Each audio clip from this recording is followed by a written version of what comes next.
नमस्कार, स्वागत है आपका जनगण मन 24/7 में, जो कि मेरा यूट्यूब चैनल है और लगातार आप लोग सब्सक्राइब कर रहे हैं, एंगेज कर रहे हैं, मुझे बहुत अच्छा लग रहा है।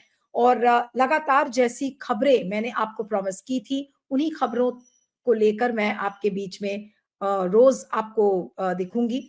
और आज बात करते हैं एक याचिका की, जो कि सुप्रीम कोर्ट में फाइल हुई है और उसके बारे में मैं आपको बताना चाहती हूँ कि अभी जो हरियाणा में चुनाव हुए थे, उसके धांधली जो चुनाव में जो धांधली हुई थी, उसको लगातार लोग काउंटिंग एजेंट्स, तमाम पॉलिटिकल पार्टीज इस चीज को लेकर कह रही थी कि कम से कम 20 सीटें ऐसी हैं जहां पर हरियाणा के चुनाव में गड़बड़ी हुई है। तो आज सुप्रीम कोर्ट में एक कांग्रेस पार्टी ने एक याचिका दायर की है और ये कहा गया है कि ईवीएम के ऑपरेशन में जो गड़बड़ियां हुई हैं वो ठीक नहीं है। लेकिन उसी दौरान आज chief justice of India DY Chandrachud ने एक फटकार भी लगाई उन याचिकाकर्ताओं को जो कि वहां पर मौजूद थे, क्योंकि उस याचिका में यह भी कहा गया है कि क्योंकि 20 ऐसी कंस्टिट्यूएंसीज हैं जहां पर गड़बड़ हुई है, तो फिर उस प्ली में यह कहा गया है कि इंटरिम स्टे लगाया जाए, उस पर रोक लगाई जाए। जो हरियाणा में जो ओथ टेकिंग चल रही है, जो न्यूली इलेक्टेड सरकार है हरियाणा की, उसकी ओथ टेकिंग पर रोक लगाया जाए। तो इसको लेकर जस्टिस डीवाई चंद्रचूड़ काफी गुस्सा हुए और बहुत ही एक ड्रामेटिक कोर्ट रूम एक्सचेंज जिसको कहते हैं, उसमें जस्टिस डीवाई चंद्रचूड़ ने बिल्कुल इस बात को साफ साफ कहा कि you want me to stop the oath of an elected government, I will impose cost on you.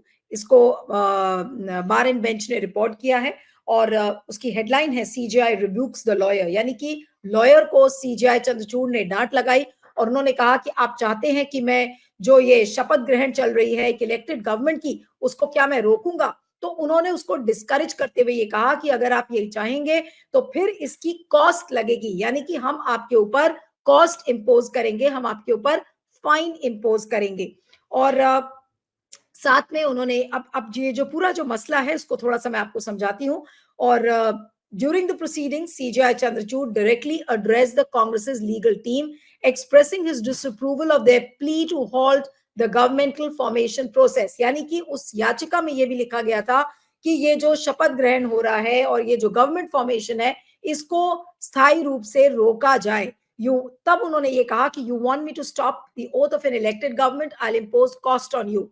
और उन्होंने ये इंडिकेट किया कि अदालत इस काम को नहीं कर सकती कि हम इलेक्टोरल प्रोसेस में दखलंदाजी करें, जबकि कोई पुख्ता सबूत इस बात का नहीं है। अब ये जो पूरी कानूनी लड़ाई है, ये एक पिटिशन में फाइल की गई है और जो दो इंडिविजुअल्स हैं जिन्होंने ये पिटिशन फाइल किया है, उनका नाम है प्रिया मिश्रा और विकास बंसल।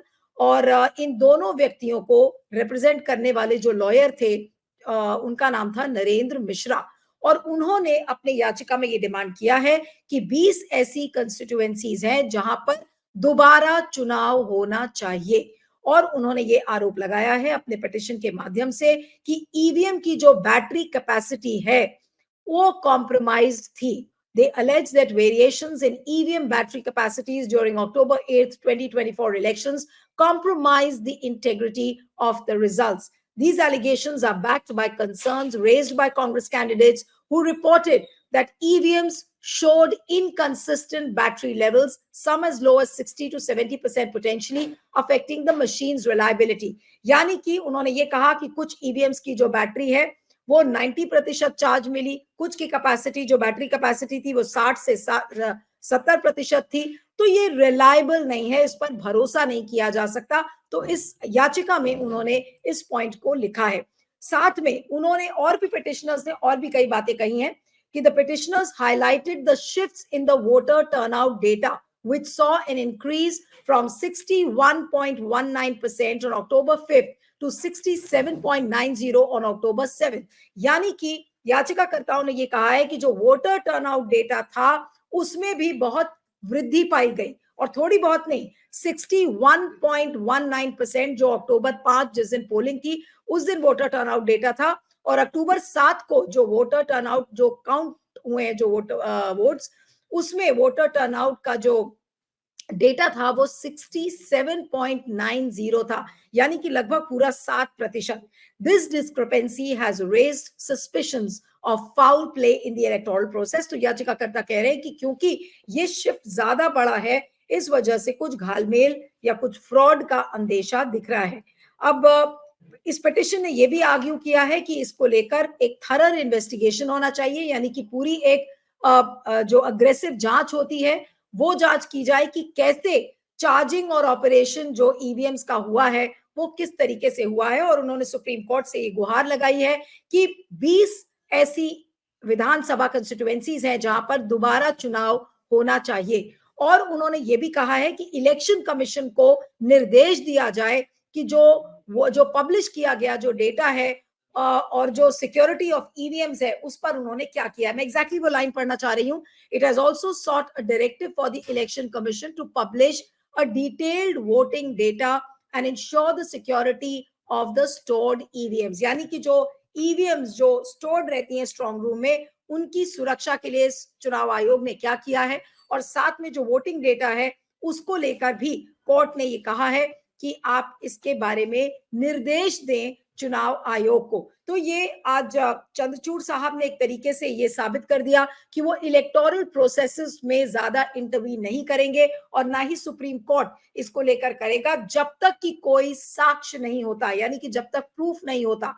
अब प्रूफ कैसे जुटाया जाएगा, क्या इस याचिका को अमेंड किया जाएगा, ये सारे बड़े सवाल हैं। लेकिन आज चंद्रचूड़ साहब ने उस लॉयर को जरूर फटकाया कि आप क्या चाहते हैं कि मैं हरियाणा के मुख्यमंत्री का शपथ ग्रहण हो रहा है और उस शपथ ग्रहण को मैं रोकूं, और अगर ऐसा होगा तो मैं आपके ऊपर फाइन लगाऊंगा, आपके ऊपर कॉस्ट को इम्पोज करूंगा। इस बात को चंद्रचूड़ साहब ने कहा है और बार एंड बेंच ने इसको ट्वीट भी किया है और ट्वीट करके इस बात को बोला है। और वही चंद्रचूड़ साहब की जो ट्वीट है वो चल रहा है कि I will impose cost on you, you want me to stop the oath taking ceremony of an elected democratically elected government. लेकिन सवाल ये है कि अगर चंद्रचूड़ साहब भी इस चीज को नहीं देखेंगे तो फिर आपको राहत कहां से मिलेगी। लगातार आप देख रहे हैं कि लोग सवाल खड़े कर रहे हैं कि इस चुनाव में तथाकथित रूप से गांधीबाजी हुई है, और अगर चुनाव आयोग आपका जवाब नहीं देगा, कोई भी जवाब अभी तक चुनाव आयोग ने नहीं दिया है, लेकिन अब अगर चुनाव आयोग नहीं देता है जवाब तो लोग सुप्रीम कोर्ट की तरफ गुहार लगाएंगे और सुप्रीम कोर्ट इस बात को कह के अपना दरवाजा बंद कर देगा कि इस बात को लेकर कोई सबूत नहीं है, कोई एविडेंस नहीं है, इसलिए हम चुनावी प्रक्रिया में दखलंदाजी नहीं करेंगे। यानी कि अदालत एक बहुत बड़े मसले पर अपना दरवाजा बंद करने की कोशिश कर रही है और ये सोच रही है कि इस चीज में ना पड़ा जाए तो अच्छा है। इम्पोजिंग कॉस्ट का मतलब यह है कि पिटिशनर्स को यह बताया जा रहा है कि अगर आप इस तरीके की बेतुकी याचिकाएं लेकर आएंगे तो फिर हम आपके ऊपर फाइन लगाएंगे। अब इसका मतलब क्या है, अगर चुनाव में धांधलेबाजी आज अगर देश के केवल हरियाणा में ही नहीं कहीं भी अगर होती है तो आप इस इशू को कैसे एड्रेस करेंगे, कहां पर आपको न्याय मिलेगा, उस धांधलेबाजी को आप उजागर कैसे करेंगे। और अदालत ने इतने बड़े मसले पर दरवाजा क्यों बंद कर लिया है। चंद्रचूड़ साहब रिटायर होंगे, आज ही उन्होंने एक पत्र लिखा है कानून मंत्री को कि संजीव खन्ना को अगला चीफ जस्टिस होना चाहिए। अभी कुछ ही दिन पहले वो भूटान में बोल रहे थे कि जो हमने अपने भूतकाल में किया है और जो भविष्य में किया है, मुझे सोचना पड़ेगा कि मैं क्या वाकई में मैंने सही किया है।